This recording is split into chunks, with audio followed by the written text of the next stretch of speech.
There are some areas of continuity. Both Republicans and Democrats have taken a very tough line on China. I'm hard-pressed to tell you the differences between the Trump administration's policy on China and the Biden administration's policy. Republicans in the Congress have supported the tough measures against Putin after his invasion of Ukraine. Less positively from my point of view, but still noticeable, is that both sides are quite uncomfortable with anything like free trade. We see that crossing party lines. So I think there's a degree of continuity, but not though because Republicans have set aside the politics. Simply, I think that in these cases they happen to agree. The bigger problem where politics affects foreign policy, you were getting at it, is in our dysfunctionality.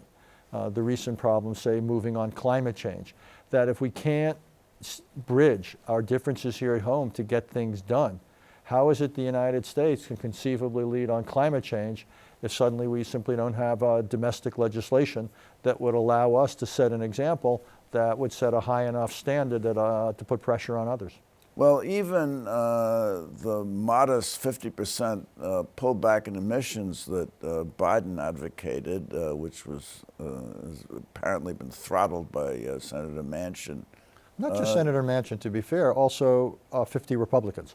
The idea that you would have something like climate change, which would not be able to garner one Republican vote, that to me, much more to me stunning than Senator Manchin's position, given the geography and politics of West Virginia, is the fact that not one of 50 Republicans would support this, and that's not where the Republican Party used to be. And I would think that there ought to be considerable domestic support. God created the heavens and the earth. One has the biblical injunction that we are stewards, we're custodians of this planet. Plus, look at a lot of the red states. Look at what they're suffering because of climate, whether it's floods or extreme heat or fires. Nobody's immune. And that's why I'm so surprised that there's not even modest Republican support for responsible policy on climate change. So has it eroded our credibility abroad that you can't get one Republican vote for a modest pullback in emissions?